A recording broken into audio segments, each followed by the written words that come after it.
Hello and welcome to Wales, Africa and the World. My name is Peter Gilbey. And I am Oreoluwa Ojelade. And in today's episode, we're joined by Dr Edna Adan Ismail. I first met Dr Edna earlier in the year at an event hosted by the School of Healthcare Sciences at Cardiff University, in which Dr Edna was the guest lecturer. Dr Edna is a renowned leader in maternal health, public health leadership and culturally informed care. Her many achievements include the founding of the Edna Adan University and Hospital, which has significantly reduced maternal mortality in Somaliland, and her tireless campaign to end female genital mutilation around the world.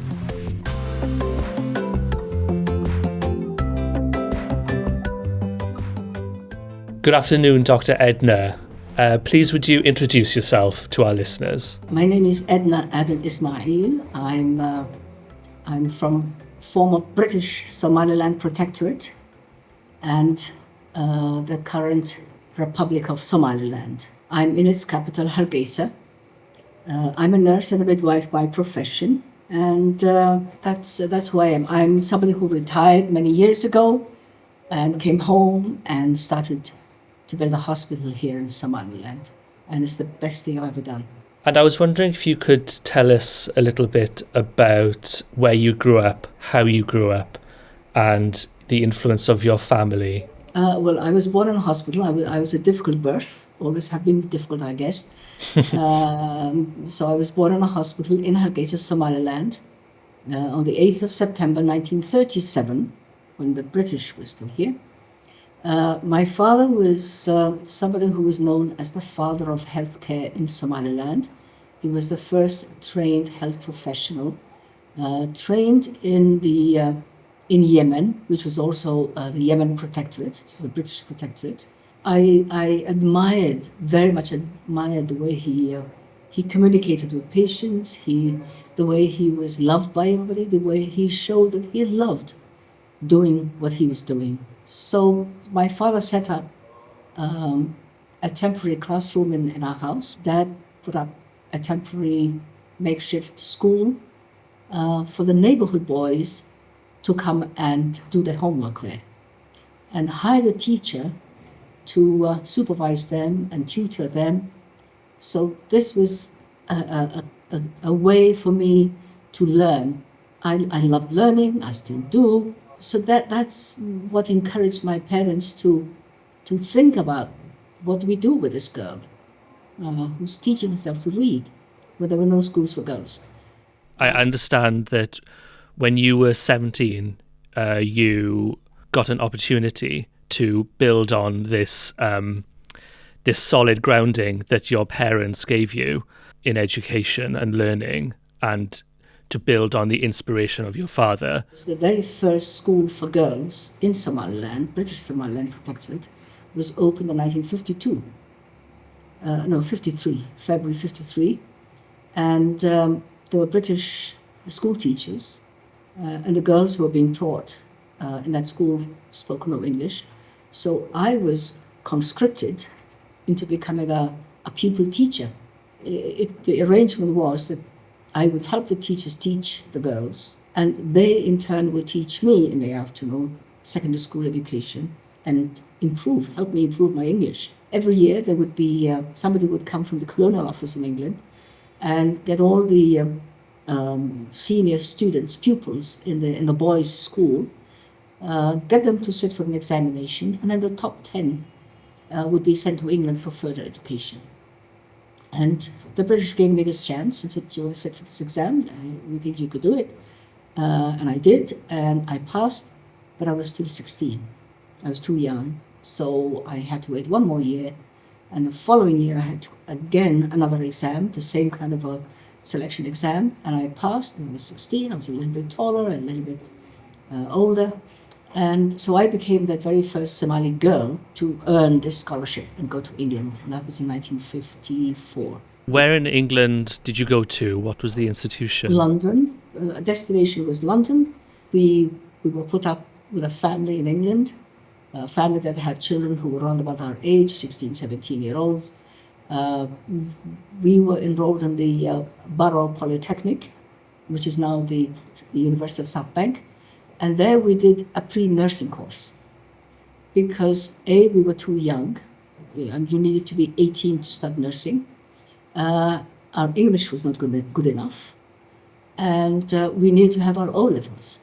So that's what we did at the Borough Polytechnic. We lived in Balham, and we learned to commute, and we learned to ride buses, and we learned to ride trains and tubes, and change stations. It was an environment that had a lot of young people, about our age, a lot of social gatherings and events. So that's what I did 2 years. So I wanted to ask Edna, when the scholarship happened, you lived in a traditional, a cultural African setting, and being the firstborn and first lady, was there any hesitation from your family or anyone to actually make you take the scholarship? Because I know growing as in an African community, the ladies are meant to be a bit reserved, and many opportunities that come for them, they want the sons to take it first. So were there any hesitations? Were there anybody questioning your parents' choices? Well, I think the biggest agitation was from my mother's side and from my aunts and the female members of my family who thought that sending a young girl unescorted, unchaperoned, to a foreign country that far away on her own without parents was risky. And in fact, the eve of my departure, I think my mother's friends were almost crying as if I was, going to a funeral. I was very determined that no, I was going to prove them wrong. I was being sent to study, and that's what I was going to do. And it was a way for me to prove to all of them that teaching me to have a better education that I could have in my country was not a risk, but was an opportunity. I imagine the UK in the 1950s is very different to the UK now. What was it like being, one of the only black people on your course and, being in that environment? Well, I didn't think I was any different from anybody. We were taught together, we crammed together, we discovered things to do. I made some very good friends who are still friends to this day. I mean, we're old women now, but this is from my training days. England was different from what it is today. I mean, I think it's more international. It's more cosmopolitan. There's a lot of people who look like us, fewer people who look like you, but the food is better. I loved and appreciated what I was taught. I had very good teachers who were great role models. I still remember their names. The people who taught me, who were my role models, who I admired, whose knowledge shaped me, taught me, guided me, and helped to make me the person I have become. Very often when I teach, I try to teach as well as, of course, I cannot do that because I'm not a trained teacher. I teach because I have to teach. But I saw the way they succeeded with teaching me, and that was a great learning curve for me. You mentioned that you were in England for 7 years before returning back to Somaliland. Once you were qualified and you returned home, I suppose that was a really special moment, wasn't it? Because up until this point, you had been inspired by women in Somaliland and women in England who were teaching you. You were Somaliland's first qualified nurse midwife. Can you talk about your return to Somaliland and what you were returning to? Well, I had returned twice to Somaliland, once in 56 and once in 59. That was still, the British were here. The hospitals were clean, the hospitals were well run. They had British sisters, they had doctors, they had supplies. But when I came back in 1961, this was after we had gained independence, and 5 days later, united with neighboring Italian Somalia, resources, supplies ran out, medical expertise was no longer there. I was assigned to the Hargeisa Group Hospital, which is the biggest hospital in my country to this day, to just go and work there. And what do? Well, do what you were taught to do. There are sick people who need nursing, so just go there. To me, it was a bit of a shock. And I said, well, what kind of uniform would you like me to wear? I said, well, don't even wear one if you don't want to. said, no, but it was totally different to how I was trained in Britain as a nurse. The uniform is important. It shows who you are. It shows what your responsibility should be. So I was just thrown into this hospital, 400 beds, with one doctor, Dr. Ali, who had also trained in Scotland. And he just said, Edna, just take over the female section from me. So I pretty much ran the female section of the hospital. And at the end of the month, people were going to line up to the admin and coming back with little wads of money that they were counting. And I said, well, what's happening? And said, we picked up our salaries. So I would go to the same office and say, by the way, do I have a salary? And they would look at the long list and say, no, your name's not there. Okay. And this went on for 22 months. I was bossing the place, I was running the place, the female section, I was running around like crazy. Did C-sections, did outpatients, started the very first outpatients and prenatal clinics. 22 months later, eventually the Ministry of Health in Mogadishu, because we had sadly a big mistake in our life, we united with neighboring Somalia, who did not think that training a woman to become a midwife was of any use, because what the Minister of Health at that time said to me was, the daughter of Adan Ismail, why are you so obsessed with money? Your father is rich, your family has property, you don't need money. Why do you work? I said, well, I work because I am needed to take care of my patients and take care of my women delivering.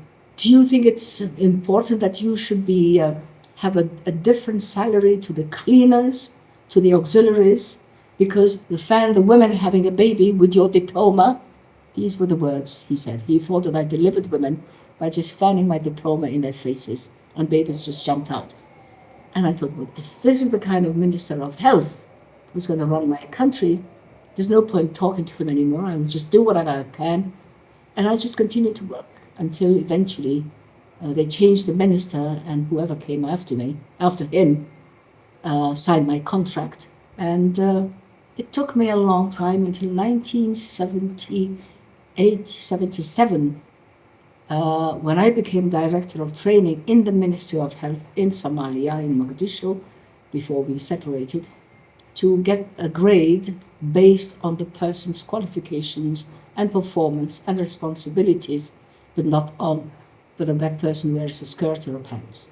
Before you returned to Somaliland and got the pay grade that you deserved, you did leave frontline nursing for a while. You went to work with the World Health Organization, didn't you? Once they appointed me and they gave me a contract, then I also got married. And my husband was the former Prime Minister of Somaliland, who the British had handed over the country to. And he was a member of Parliament and living in Mogadishu, so I had to move from Hargeisa, Somaliland, to Mogadishu in Somalia. We agreed that I would continue to work, continue to teach. And luckily, that's where WHO found me and invited me to teach in a nursing school that WHO and UNICEF were running in Mogadishu.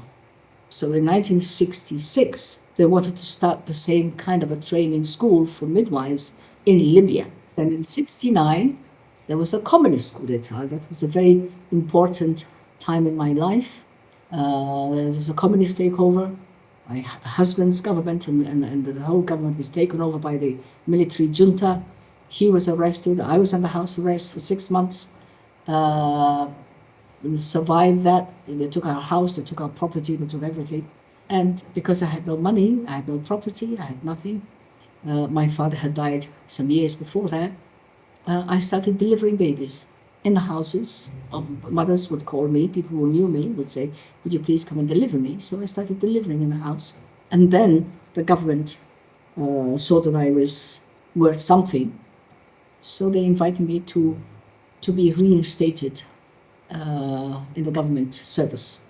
From there, I was promoted to become the first woman director in the Ministry of Health and was made to head the Department of Education, the Department of Training. So that's where I really had my, I could run at full steam, empower women, encourage women, attend graduation ceremonies, start openly fighting FGM. That's when the words came out of my mouth in 76. On that topic of FGM, you've become a leading figure in the campaigns and fight against FGM and its practice. And I understand in the past you've called it, and I quote, one of your favourite enemies. Can you talk about why you're so passionate about this, and why is it one of your favourite enemies? Because it's the one that gives me the most problems. Personally, because I'm a survivor, but also my profession is midwifery. And it's the part of the body that is damaged, that babies have to be delivered through. It's a practice that in time I learned through attending conferences in Sudan, that female circumcision, which is what they called it at that time, was not really a requirement of our religion, Islam. So it was not like boys who Islam requires to be circumcised, but girls were also circumcised when there was no such requirement from the religious side. And I thought, well, if our religion doesn't require it, if women in Saudi Arabia, the seat of Mecca, where we go for our pilgrimage, religious pilgrimage, are not circumcised, then why should we? Why should our women be mutilated? Why should our women be cut? And that's where we devised the description of this practice as a mutilation. In fact, it's an amputation of an organ. It's much more than the male circumcision. We went through many arguments and people objected to it, and some still do. Some still call it cutting because they don't want to call it mutilation. But it is mutilation because you change it. You cut and you deform it and you suture it together and you change it. So you mutilate it, you change its aspect. So that was when this battle that continues to this day. Luckily, Somaliland is one of the countries that is doing very well. That's doing better. I won't call it well. We're still not doing it well. So at least after 40, 50 years of struggle and fighting and advocating and going into prison for it and out of it and whatever, it's still a victory. And I think through education, now with more women, more men educated, we can speak about it, we can hold seminars, we hold debates on radio, on television. It's no longer a bad word. So we have religious leaders who support us, we have presidents who support us. I'm confident that the generations behind me will continue this fight. And many families have stopped cutting their daughters and openly saying, no, I have 5 daughters, none of them are cut.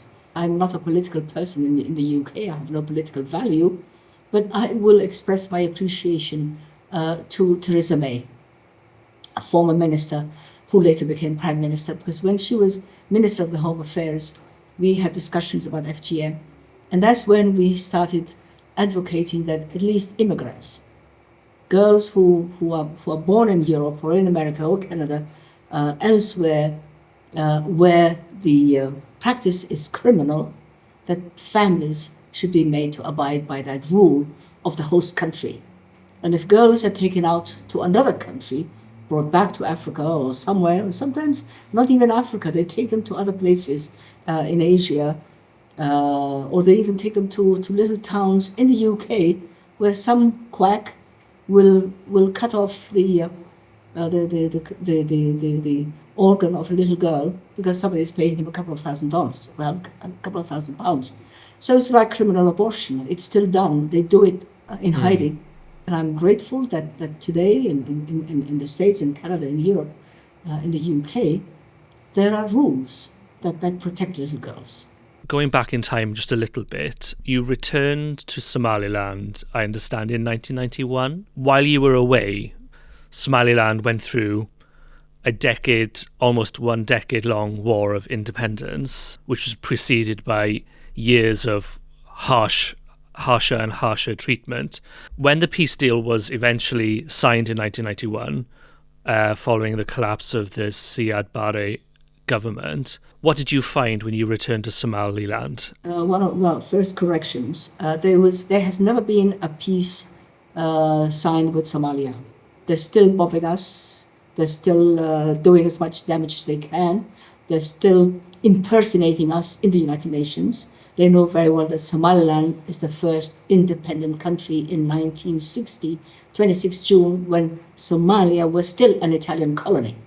What happened was that we defeated, after the 10-year genocidal war that bombed our cities flat. The media calls it the Isaac genocide.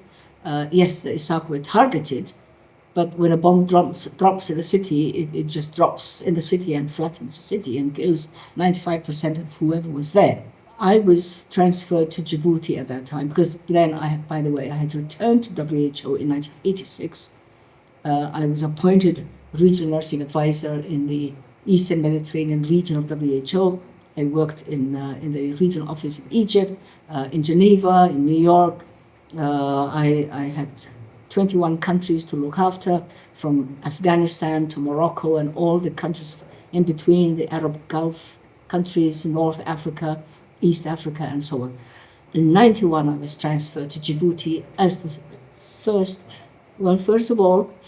black woman to be appointed a WHO representative, the first nurse to be appointed a WHO representative. So in 1991, when the Horn of Africa broke up, Somaliland separated from Somalia.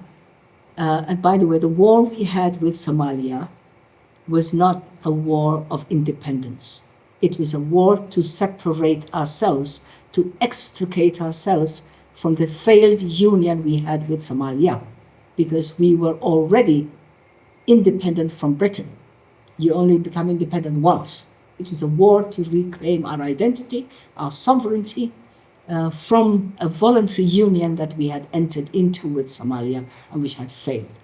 So when the separation happened in 1991, Ethiopia and Eritrea, Yemen had also the war, and Djibouti was a boiling point where many refugees were coming from Ethiopia, from Somalia, Somaliland, from Yemen, and they needed somebody who spoke the language. So that's when I was sent to Djibouti in 1991, and Somaliland happened to be my country, where I was sent together with 8 other UN staff from Geneva and the regional office to do a fact-finding mission in July of 1991. And that's when we saw the extent of the devastation, the landmines. There's only one road that was safe to drive through and walk through. The city was total rubble.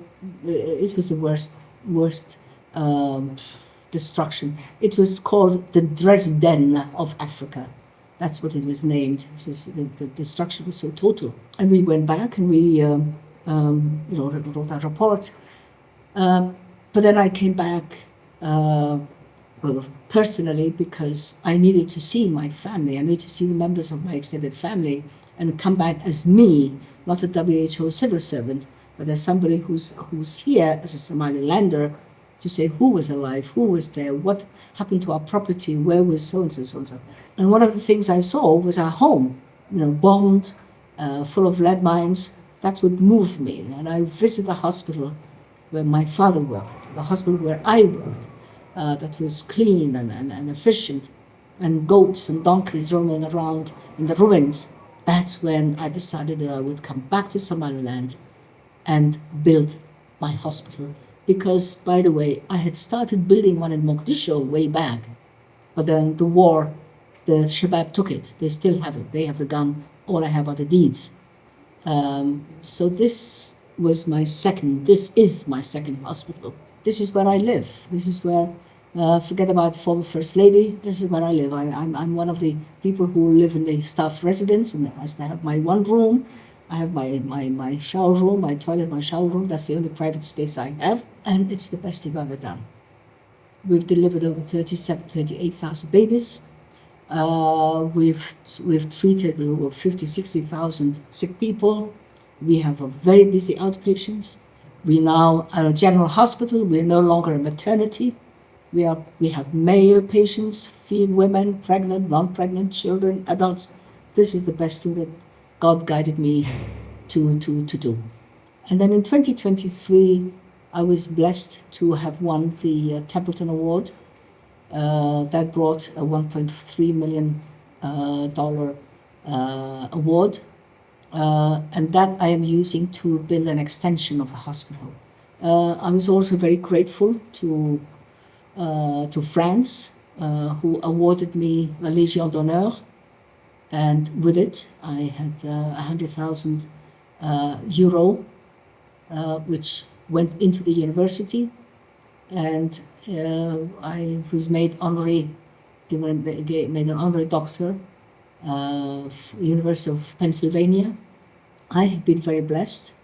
We have the Edna Hospital Foundation in the UK. We have the Edna Hospital, the Friends of the Edna Hospital in the US.